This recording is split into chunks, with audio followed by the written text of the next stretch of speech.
Hello, brothers and sisters, and welcome back to another episode of the Warlock of Firetop Mountain. As you can see, I'm in a smaller frame because why not? But I'm having a lot of fun with this game, and I can't wait to dive back in and figure out what else we can do here. There we go. So we're just going to jump right in. Resume game.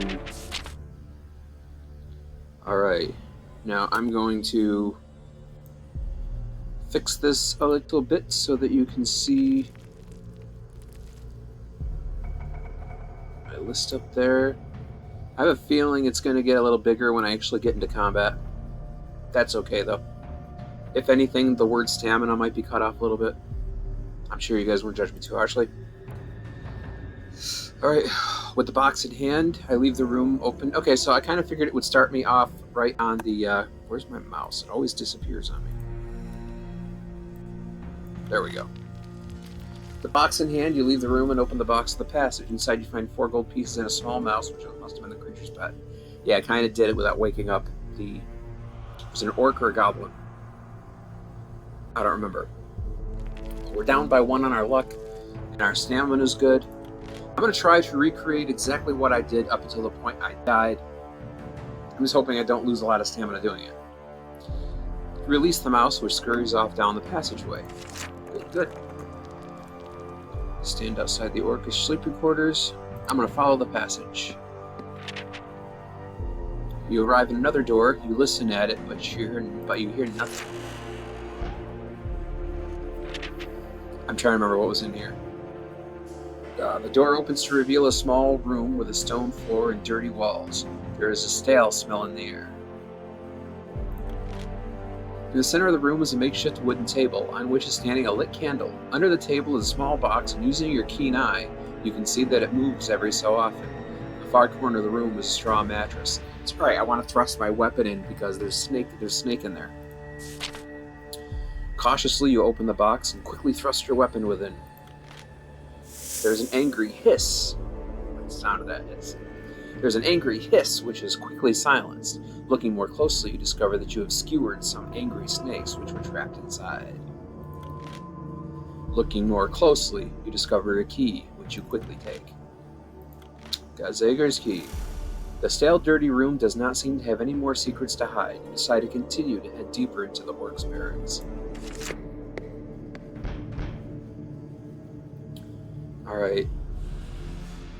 I think I kept going north. Yes. Further up the passage on the west wall, you see another wooden door. You listen at the door and hear the worst singing you have ever heard in your life. Oh, this is the room with the freaking... Were they goblins? Drunk goblins, and they kicked my ass. Investigate the hideous din. I remember how they attack, so maybe I'll come out a little less scathed. The door opens to reveal a small room. The room is dirty and unkempt. A straw mattress lies in one corner, and in the far corner a flight of steps leads out of the chamber. In the center of the room is a wooden table upon which a candle burns, lighting the room with its flickering flame. A small box rests on the table. Seated around the table are 2 small orcs with warty skin, dressed in leather armor. Those are the happy bunch. I remember them. Little too well. They are drinking some sort of grog, and by the way they stagger to their feet on your arrival, you assume they are very drunk. I'm pretty sure these drunken oafs won't cause me too much pain. I would be keen to see what's in that box. Pull out your weapon and leap forwards at them. Slam the door quickly and run up the passage. We are fighting. The 2 drunken orcs you now face are obviously startled by your entrance. As quickly as they are able, they fumble around with their weapons. We fight!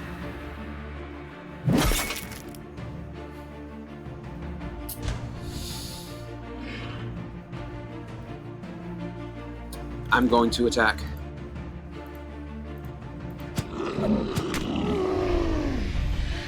I know they like the corner attacks.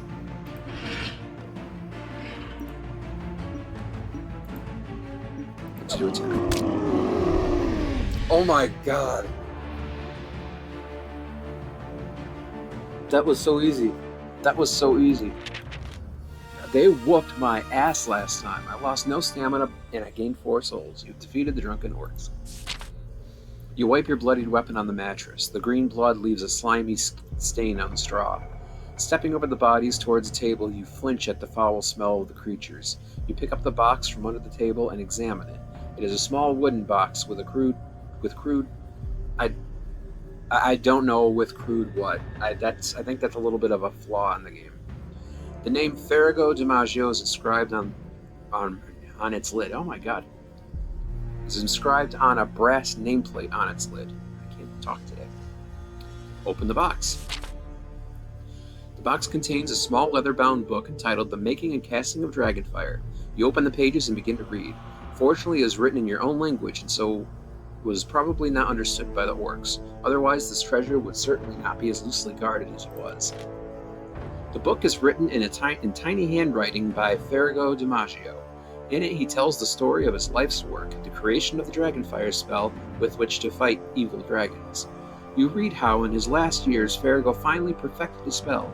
By then, was too old to make use of it, so he completed his book, locked it in a chest, and hid it in the depths of Firetop Mountain, afraid that it might fall into the wrong hands. And so you who now hold this book, you have my life's work in your hands. The power of destruction is yours if you wish it, but do not waste it. Unless you use the spell for the purpose for which it was intended, you shall be consumed by evil itself and die by the fire from your own hands.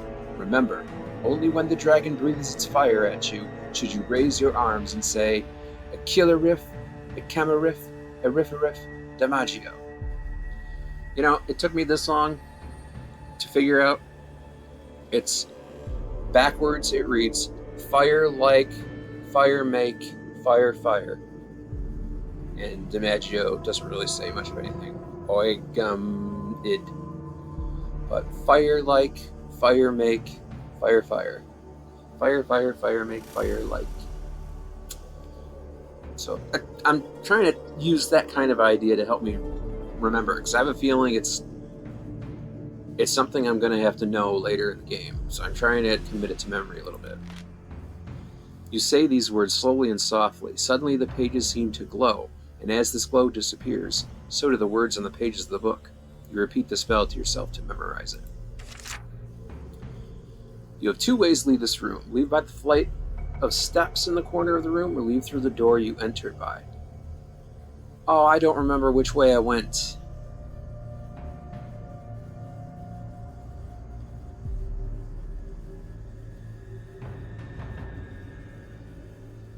I don't remember which way I went.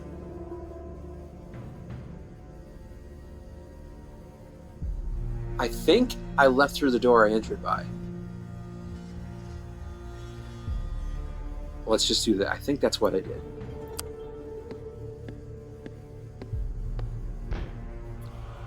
Passage splits. Actually, I think so. This looks familiar. I think I took a right here, though. Follow the new passageway to the southeast. And this is where the orcs were training. Oh, that's creepy, but I really like it. You follow the passage as it slopes downwards and curves to the north until you find yourself at the corner of a large chamber. The architecture suggests that this was originally made by dwarven hands, but has clearly been repurposed by the orcs. It appears to have been turned into some kind of training home. Dotted around the chamber are a number of wooden posts that bear the marks of axes and other weapons. A cacophonous din echoes around the walls as green-skinned creatures in leather armor either strike the posts with their swords or each other with wooden cudgels. You guess this is what passes for a training session among the brutish orcs. Look at all these orcs. Even I am not so foolish as to rush in. At the eastern end of the chamber there are 2 doors. Halfway along the north wall of the hall is another doorway secured by an iron gate. I went with the iron gate last time. The orcs are so engrossed in what they are doing and making so much noise while they are doing it, that they do not notice you as you make your way to the iron gate, open it, and enter the small room beyond. At its center stand what looks like scarecrows made of battered armor. Their support poles sunk in a strange arrangement of wooden cogs and gears. As the gate swings shut behind you, the training quintains shudder as they activate, although whether powered by magic or the curious wooden mechanism you do not know. Alright.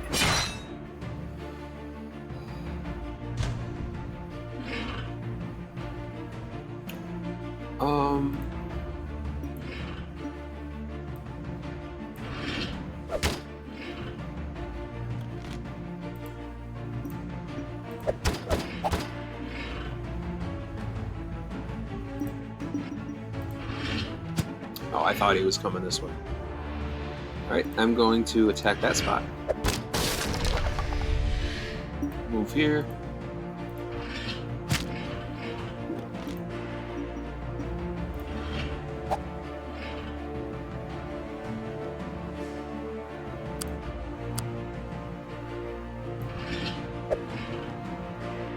I didn't know I could do that. That's awesome. Oh, I didn't want to move. I wanted to attack.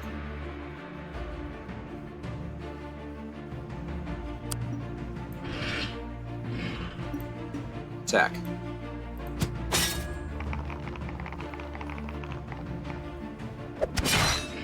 Oh. No, he's turning that way. I'm going to attack that space. There we go.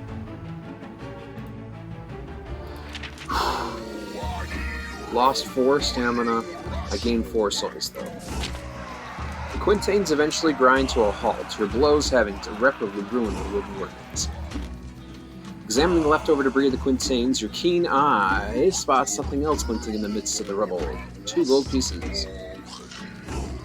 You find nothing else in the strange room. Leave the orcs training hall entirely. Try to reach the rusted end of the wall without being spotted. Leave. Leave. Making your way back to the western side of the hall, you decide to make the northerly of the 2 exits available to you, reasoning that this one will take you deeper into the mountain world. Sounds good. While that chanting and what sounds amazing, it's so loud. I got my audio jacked way up on my end. Did I take it west or did I take it east? I think I went east. Yeah, I'm pretty sure I went that's right. I went this way because I thought that was something bad. You arrive at another junction in the passage. Turn northwards.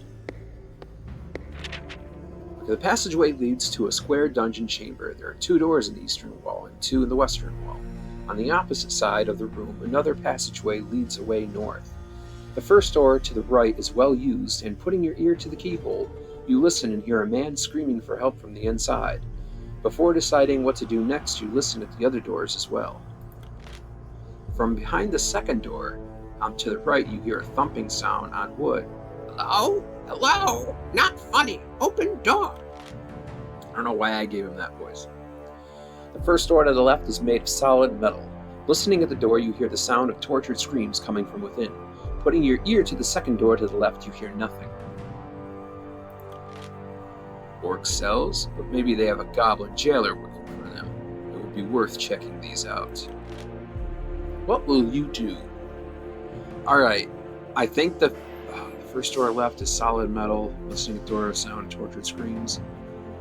So, first door to the right, and screaming.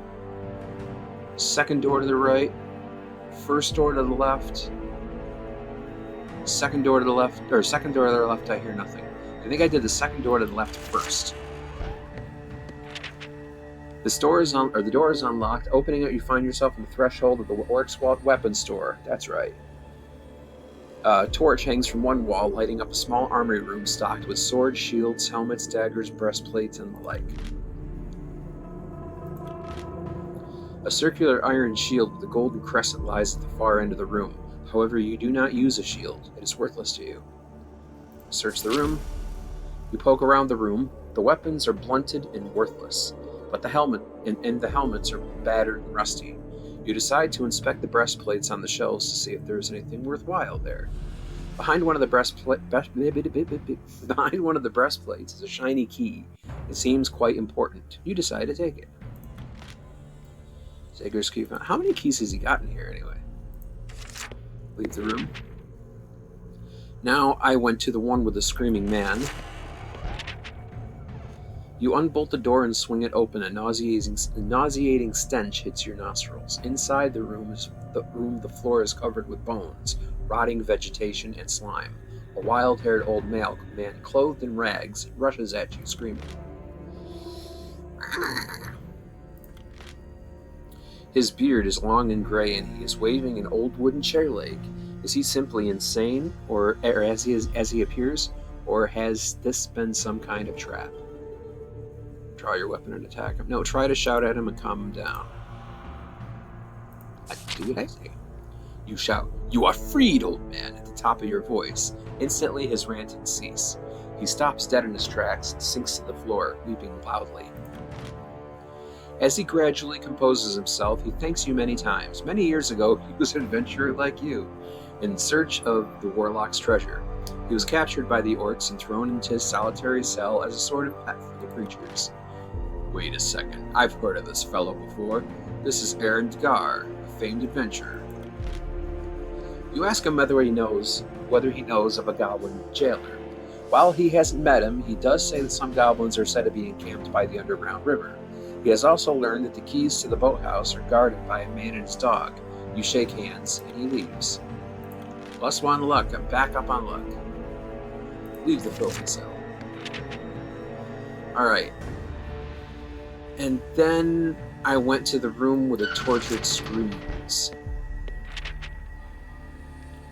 The door is not locked and opens. The room in front of you seems to be a small torture chamber, with various torture devices around the walls.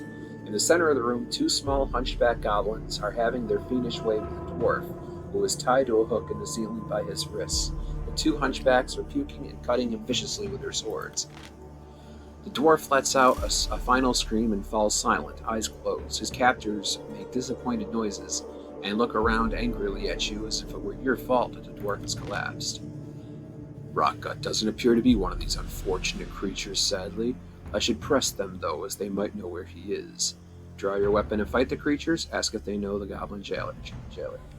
Now, the thing is, this is the room I died in last time, so I might want to change how I did something here.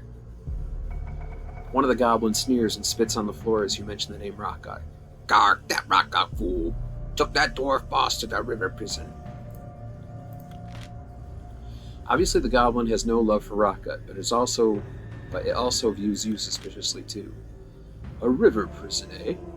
I've heard that this mountain may have an underground river somewhere. I need to get some directions. Press them for more information about the river prison.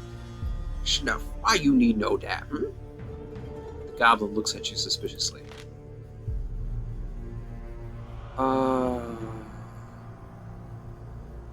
Yeah, I did the dwarf prisoner last time. They want to know where he was, and that went into a fight. If I ignore the question and leave, he's going to want to fight. How about I'll try this one this time? See what happens. I want to kill Rockgut. Yes, this is good news for me, Snarkle. The goblin goes on to explain that Rockgut has his own private prison, away from prying eyes, on the north bank of the river that flows through the mountain. For some reason, Snarkle and Rockgut do not like each other, and you suspect that if Rockgut is gone, Snarkle thinks he may rise in the so-called goblin ranks. Okay. The goblin directs you through to somewhere called the School of Magic, and suggests that you make a left turn at the junction after the portcullis. It also recommends that later on you take a shortcut past the Troll Cave to avoid the meddling magic humans. Do I trust Snarkle and his friend to keep quiet, or shall I dispose of them? I don't trust anybody, but I'm going to leave the room. You stand in the orcish dungeon. Open the second door to the right where you can hear thumping, or leave the chamber. Let's do it. Oh, what are those? As you approach the door, the banging gets louder and the bolts start to shackle. Come on, nerd. Let out. Waking up. Sliding back the rusty bolt and opening the door, you come face to face with a panicked-looking goblin with a horrific creature closing in behind it. Slime beast! Slime beast! Run! Squeaks the panicked goblin and lashes out at you. The toad-like slime beast joins in on the fray, opening its wide mouth. It's full of long, spiked teeth. Fight! I imagine that thing has more than a couple hit points. No, I'm going to attack right there.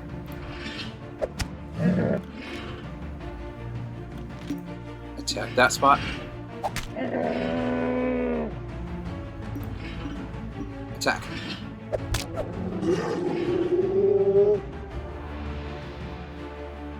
Well, damn. Attack that space. Oh. Oh. Really, dude? Really?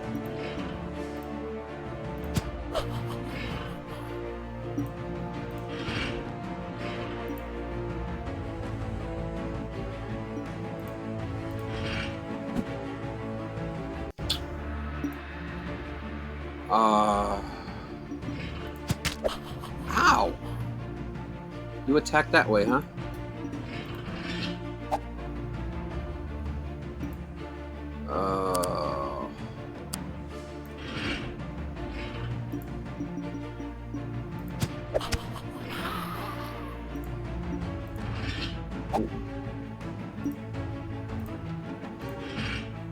Moving in on you.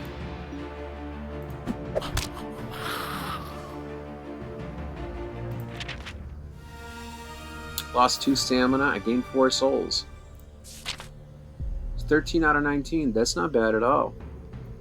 Initially it looks as though there is nothing of value in the slime beast cell. However, upon a second glance you notice a blue candle sitting in the muck. Take the blue candle, leave the blue candle where it is. Blue candle.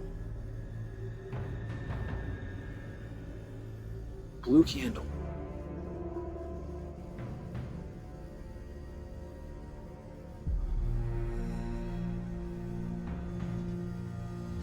I'll take it. Although it was an odd place for a candle, you decide to take it with you. It may come in handy in one of your darker areas of the mountain. You put it in your backpack. Okay, well. You stand in the orcish dungeon. Leave the chamber. Exiting the gut dungeon, you hear the sound of water ahead of you and make out a grated portcullis at the end of the passageway.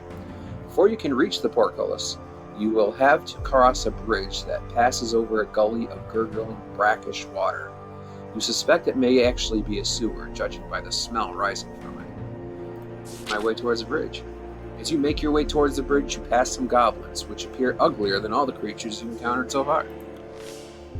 The instant one of the goblins catches sight of you, it gives a screech of surprise and runs at you with its short sword drawn. Kill! Kill! It shouts, drawing the attention of 2 other goblins. They all attack. Well, there's 3 of them? Okay. These dicks like going quarter to corner, so I gotta remember that.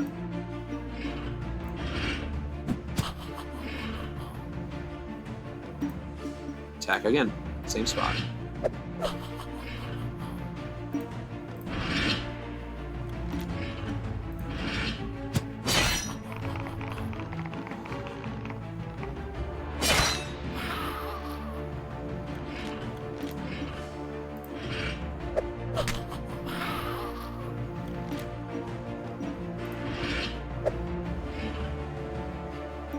Attack.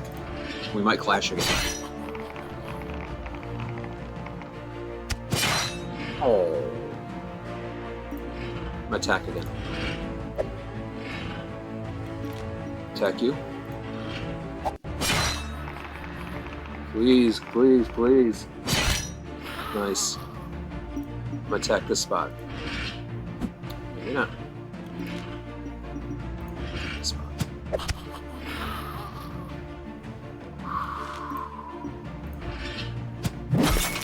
We clash. Come on, let me kill him, let me kill him, let me kill him. Nice.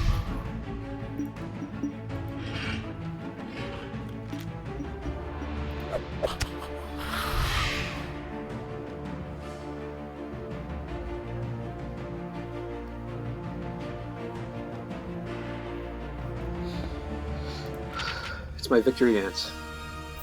Lost 2 stamina, gained 6 souls. Okay, I'm down by 8 with stamina. I'm up to 11. I mean, I have 11. Defeated the goblins left. You arrive at the end of the passage. An iron portcullis blocks the way, and no amount of charging is going to budge it. Okay. On the wall to your right are 2 levers, and it seems likely that these levers have something to do with raising the portcullis. Using your keen eye, you notice that the left lever looks misshapen compared to the right lever. Maybe it's because it's used so often? I'm going to go with that one, the left lever. To your horror, you realize that this dummy lever was a trap. Oh, I was thinking. Although it looked like a handle, it was in fact a wax-coated sword blade and has now cut your hand badly. Did I use my left hand, or was it my right hand? I'm going to guess if it was on my left, I probably used my left hand. Although you were injured, you were also fortunate. This is not your sword hand. Good. Meaning that the injury is not quite so important. Well, that's awesome. -1 to skill? What skill? What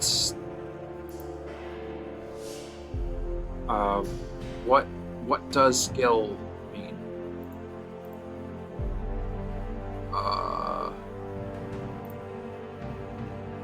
That's my history, my attribute. It doesn't say anything about skill.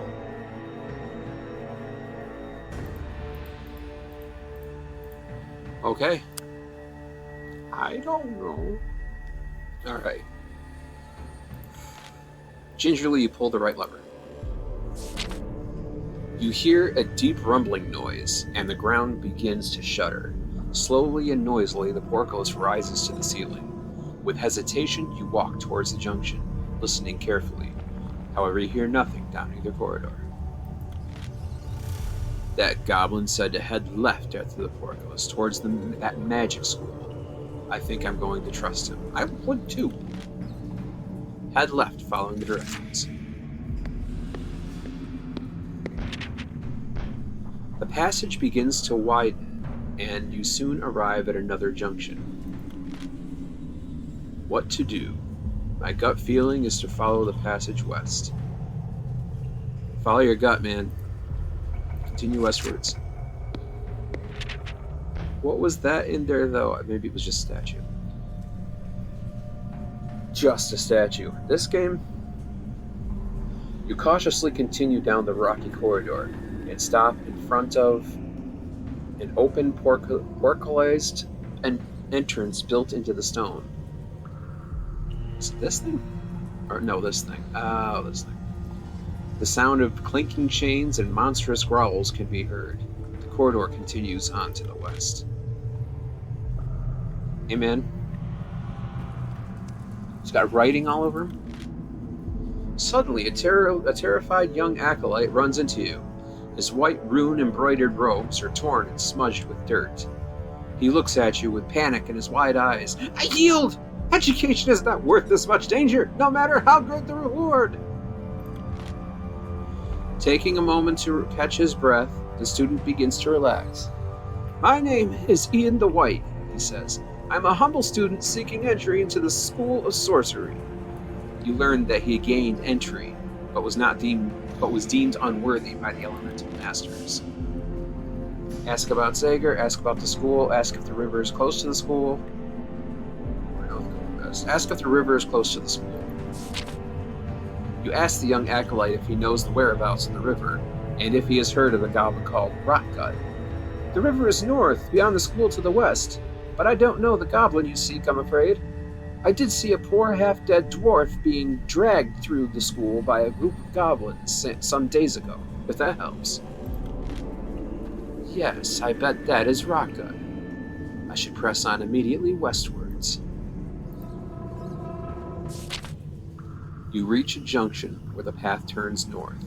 Through an archway held up by 2 pillars, a narrow passage also runs off to the west. I would guess that the school is more likely located through the pillars than down a narrow passage.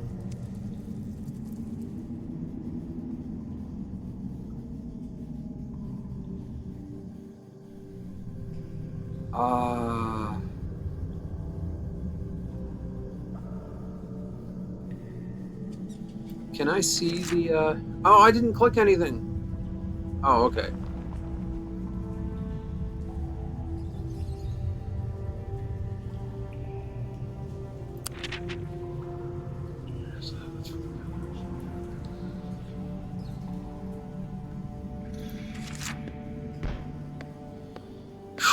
It's like I had the way that was worded, for some reason it was making me a little crazy.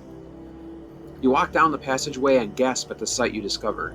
Directly in your path is a large pair of wooden doors, carved to look like a menacing fanged mouth. A simple sign ahead reads, "Speak the magic words." As soon as you begin to approach, you startle a nearby lizard that darts off down toward the doors. They spring to life as though controlled by magic. They lift and drop dangerously, and as the lizard tries to zip through them, the doors fall and crush it flat. Poor lizard. What a ridiculous contraption. I need to be smarter than that lizard. Snap to sneak past the hungry doors. Try a magic word. Hold up the bull amulet to the angry doors. Where would I have gotten that? Probably somewhere back there where I didn't go. Try a magic words. Try. You stand in front of the hungry doors and speak the magic words. Really? Was that all I had to do? The hungry doors stop moving. You walk through the corridor. However, as you approach, they begin to come crashing down on top of you. You leap out of the way, and they graze you as you make it through.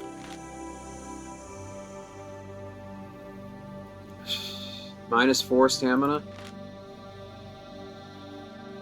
Oh, there's a place to rest. Set against the eastern wall is a wooden bench where you may rest. Sit on the bench and rest? Yes.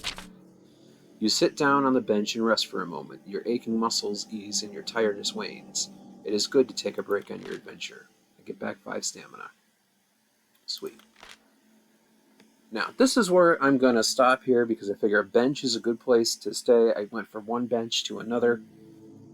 I covered, retread a lot of ground in this video, and I'm ready to make the next step. I got back 5 stamina, so I'm up to 12 now. It's a good time to stop the video so the video doesn't get too long. And that's what we're going to do. Thank you so much for watching. I'm definitely going to be revisiting this game because I love this game to death. Plus, I've got more to play. I've got a whole bunch of Fighting Fantasy classics to get through, and this is just the tip of the iceberg. So I'm definitely going to continue on. But again, thank you so much for joining me with this game, and I will see you in the next one. Bye-bye.